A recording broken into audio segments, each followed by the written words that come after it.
మీ ఇళ్లలో ఉన్నటువంటి ఆడవాళ్ళని వ్యభిచారం చేయించుకొని బతకొచ్చు కదా.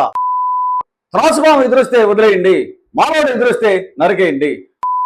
మాలల సైకోలు, స్వార్థపరులు, మాలల మనువాదులు అని అనేక రకాలుగా నానా విధాలుగా మాలలను టార్గెట్ చేస్తూ మందయ్య మాట్లాడటం జరిగింది.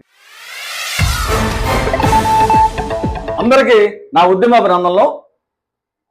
అయితే ఈ మందయ్య గత 30 సంవత్సరాల నుంచి మాలలను టార్గెట్ చేస్తూ, అయితే త్రాసుపాము ఎదురొస్తే వదిలేయండి, మానవుడు ఎదురొస్తే నరికేయండి, మా హక్కులను హరించుకొని అన్యాయంగా తింటున్నారు, మా హక్కులను అనుభవించకపోతే మీ ఇళ్లలో ఉన్నటువంటి ఆడవాళ్ళని వ్యభిచారం చేయించుకొని బతకొచ్చు కదా అని అనేక రకాలుగా నానా విధాలుగా దూషిస్తూ, దుర్భాషలాడుతూ, అవమానిస్తూ, అగౌరవపరుస్తూ, మరి అంతేకాకుండా ఈ దేశానికి దార్శనికుడైనటువంటి బాబాసాహెబ్ డాక్టర్ బిఆర్ అంబేద్కర్ గారిని కూడా మరి అవమానిస్తూ, అగౌరవపరుస్తూ ఈ 30 సంవత్సరాల నుంచి మాలల మీద పడి మాలలను టార్గెట్ చేసుకొని అనేక రకాలుగా దూషించి దుర్భాషలాడినటువంటి సంగతి ఈ 2 తెలుగు రాష్ట్రాల్లో ఉన్నటువంటి మరి మాల జాతి అందరికీ తెలుసు.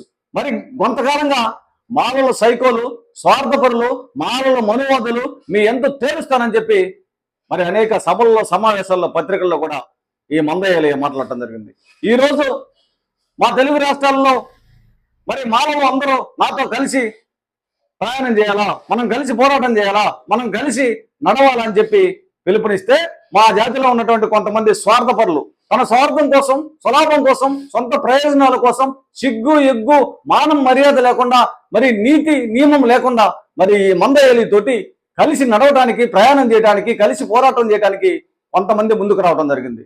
వీరిని జాతి ద్రోహులుగా పరిగణిస్తాం. ఈరోజు మన 2 తెలుగు రాష్ట్రాల్లో మాలలందరికీ తెలుసు ఎవడు నిస్వార్థంగా జాతి కోసం ప్రయాణం చేస్తున్నాడో, ఎవడు స్వార్థంగా జాతి కోసం పని చేస్తున్నాడని మాలలందరికీ తెలుసు. మాలలు ఎవరు కూడా తెలివి తక్కువైన వాళ్ళు కాదు. అయితే కొంతమంది మరి మేము రిటైర్డ్ ఐఏఎస్లమే, రిటైర్డ్ ఐపీఎస్లమే, రిటైర్డ్ ఐఆర్ఎస్లమే, రిటైర్డ్ జడ్జిలం అని చెప్పుకుంటూ సోషల్ మీడియాలో ఏదో తనకు దోచినటువంటి మాటలను మాట్లాడుతున్నారు తప్ప ఒక్కడైనా వీళ్ళల్లో ఒక్కడ కాకపోయినా తన సొంత డబ్బుతోటి మరి ఏదైనా మాలల కోసం మరి కార్యక్రమాన్ని నడిపించాడా? ఏదైనా మాలల కోసం కోర్టుకు వెళ్ళాడా? ఏదైనా మాలల కోసం హైకోర్టులో ఏదైనా కార్యక్రమం చేసాడా? ఎవడో కూడా చేసినటువంటి దాఖలు లేదు. ఈరోజు సోషల్ మీడియాలో మాట్లాడుకుంటూ మేము రిటైర్డ్ ఐఏఎస్లమే, రిటైర్డ్ ఐపీఎస్లమే, రిటైర్డ్ జడ్జిలమే, రిటైర్డ్ ఐఆర్ఎస్లు అని చెప్పుకుంటూ మరి ఈ మాలలను 30 సంవత్సరాలుగా టార్గెట్ చేసుకొని అనేక రకాలుగా ఇబ్బందుల పాలు చేసి అనేక రకాలైనటువంటి మాటలతో దూషించి, దుర్భాషలాడి, అవమానపరిచినటువంటి మన దేవుడైనటువంటి బాబాసాహెబ్ డాక్టర్ బిఆర్ అంబేద్కర్ గారిని కూడా అవమానపరిచినటువంటి మందయ్యతో కలిసి నడవటానికి, కలిసి ప్రయాణం చేయడానికి, కలిసి పోరాటం చేయడానికి సిగ్గుందా మీకు అని అడుగుతున్నాను. ఈ రాష్ట్రాల్లో ఉన్నటువంటి మాల జాతి బిడ్డలు, మాల జాతిలో ఉన్నటువంటి ఉపకులాలు అందరూ మందయ్యతో కలిసి ప్రయాణం చేసేటటువంటి వారిని బహిష్కరిస్తున్నామని తేల్చి చెప్తున్నారు. కాబట్టి ఇక్కడ ఒకటే ఈ 2 తెలుగు రాష్ట్రాల్లో ఉన్నటువంటి మాలలకి ఆంధ్రప్రదేశ్ రాష్ట్ర మాల మహానాడు తరపున ఒకటే నేను చెప్పదలుచుకున్నాను. మీరు నీతి, నిజాయితీ మరి మంట కలిసే విధంగా మందయ్యతో కలిసి నడవడానికి ప్రయత్నిస్తే మేము ఒప్పుకునే ప్రసక్తే లేదు. కాబట్టి ఇప్పుడు ఒకటే మందయ్యను టార్గెట్ చేసుకొని బీజేపీ పార్టీ సుప్రీంకోర్టుతో దొడ్డిదారిన వర్గీకరణకు అనుకూలంగా తీర్పిచ్చింది.